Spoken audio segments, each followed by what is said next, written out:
लोग कहते हैं कि राजनीति बहुत गंदी चीज है, बहुत बेकार चीज है, लोग गालियां देते हैं। भैया राजनीति को गाली देने का आपको कोई अधिकार नहीं है। कई लोग कहते हैं महाराज हमको राजनीति से कोई मतलब नहीं है। अरे आपको मतलब नहीं है, लेकिन राजनीति को आपसे मतलब है।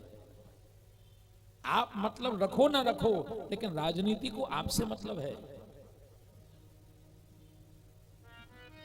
भगवान राजनीति कर रहे हैं। अरे भैया अगर राजनीति गंदी चीज होती ना तो भगवान राज परिवार में जन्म नहीं लेते हैं?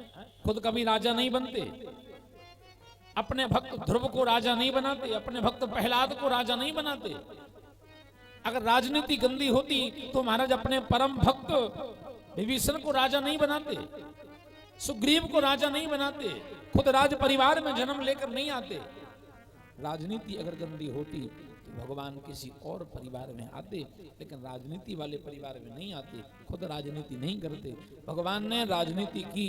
राजनीति गंदी चीज नहीं है, राजनीति को आज के गंदे लोगों ने गंदा बना दिया। गंदे लोगों ने राजनीति को गंदा बना दिया। एक संदेश देना चाहता हूं आपको इस प्रसंग के माध्यम से।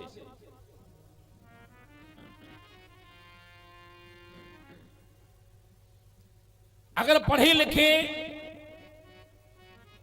योग्य व्यक्ति, आज हमारे देश के युवा पढ़ लिख करके क्या बनना चाहते हैं?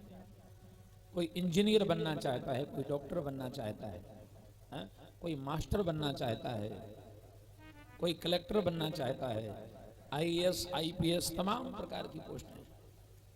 हम क्या बनना चाहते हैं? नौकर बनना चाहते हैं। नौकरी, एक नौकरी मिल जाए। हम लोग, बहुत ध्यान से सुनना मेरी बात को, बहुत गहराई की बात कह रहा हूं। हम लोग ये सोचते हैं हमें दुनिया से क्या लेना देना, हमें ना देश से मतलब, ना समाज से मतलब, ना किसी से मतलब। भाई पढ़ लिख करके थोड़ी डिग्रियां प्राप्त कर लें, एक सरकारी नौकरी लग जाए, नौकरी लग जाएगी तो शादी हो जाएगी, विवाह हो जाए, पत्नी आ जाए, शहर में एक छोटा सा मकान बनाएंगे, पत्नी के सहित बच्चों के सहित वहीं पर रहेंगे, अपनी सरकारी नौकरी करेंगे, सुबह से जाएंगे शाम को लौट के आएंगे। दुनिया से क्या मतलब है? कोई मतलब नहीं। अपने से मतलब है। अगर आप पढ़ लिख करके केवल सरकारी नौकरी करना चाहते हैं तो आप अपने बारे में सोच रहे हैं, आपने देश के बारे में नहीं सोचा, आपने समाज के बारे में नहीं सोचा, आपने धर्म के बारे में नहीं सोचा। आप स्वार्थी व्यक्ति हैं, आप अपने लिए सोच रहे हैं। और भैया पढ़े लिखे लोग, युवाओं के लिए संदेश है, अगर पढ़े लिखे लोग नौकर बनने का सोचेंगे तो राजा कौन बनेगा? कौन बनेगा? पढ़े लिखे युवा लोग सब निकल गए, किसके लिए? कंपटीशन की तैयारी करने के लिए निकल गए। कोई किसी में सिलेक्शन हो गया, चले गए। अब बचे कौन? अंगूठा छाप, वो लठ वाले आदमी, भैंस चराने वाले। वो सोचते हैं अब हम क्या करें भाई, हमारे क्लास के जितने अच्छे अच्छे बच्चे थे वो सब निकल गए सरकारी नौकरियों में, तो वो एक भैंस चराने वाला लठ छाप अनपढ़ गंवार व्यक्ति वो सोचता है हम क्या करें? बोले हम चुनाव लड़ लेते हैं।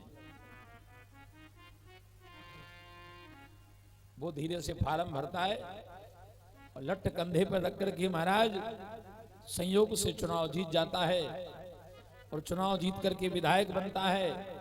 विधायक बनने के बाद संयोग से फिर मंत्री बन जाता है, और मंत्री बनकर के जब सीट पर बैठता है तो उसके ऊपर जो पढ़े लिखे लोग होते हैं, जो जिन्होंने दिन रात आंखें फोड़ फोड़ करके मेहनत करके पढ़ाई की है, अच्छे अच्छे पढ़े लिखे योग्य व्यक्ति एक अंगूठा टेक व्यक्ति के नीचे काम करते हैं। ये इस देश की सच्चाई बता रहा हूं आपको।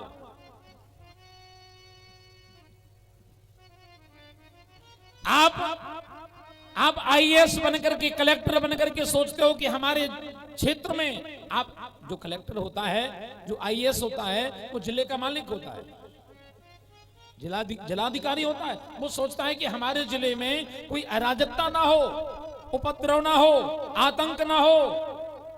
वो महाराज ईमानदारी से काम करता है और ईमानदारी से काम करने के कारण जितने भी चोर उचक्के बदमाश होते हैं उठा उठा करके सबको जेल में डाल देता है। हमारे जिले में कोई गलत काम ना हो, सब ईमानदारी से काम हो। उसने तो अपनी ईमानदारी को दिखाते हुए गलत लोगों को उठा उठा करके जेल में डाल दिया।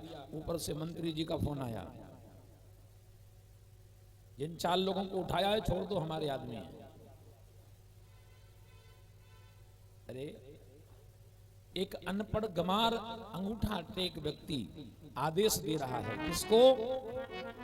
जिसने जिंदगी भर आंखें फोड़ फोड़ करके पढ़ाई की किताबों में, और आपको उसके इशारे पर नाचना पड़ेगा। हा? एक बार फोन लगाएगा मंत्री, कलेक्टर को मानना पड़ेगा, एसपी को मानना पड़ेगा, अधिकारियों को मानना पड़ेगा। नहीं मानेंगे ट्रांसफर हो जाएगा, ट्रांसफर कर दिया जाएगा।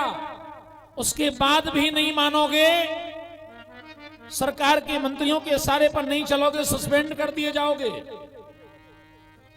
उसके बाद भी अगर तुम ज्यादा ईमानदारी बताओगे तो किसी केस में फंसा करके तुम जेल भेज दिए जाओगे। अब कहां गई तुम्हारी पढ़ाई और कहां गई तुम्हारी ईमानदारी? इस देश को फिर कौन चलाएगा? वो अंगूठा टेक व्यक्ति, वो लट छाप भैंस चराने वाला जो मंत्री बन के बैठा है। ये इस देश की सच्चाई है। कारण ये है कि जब देश के पढ़े लिखे युवा नौकर बनने की सोचेंगे तो राजा कौन बनेगा? अनपढ़ गमार व्यक्ति राजा बनकर के बैठेगा।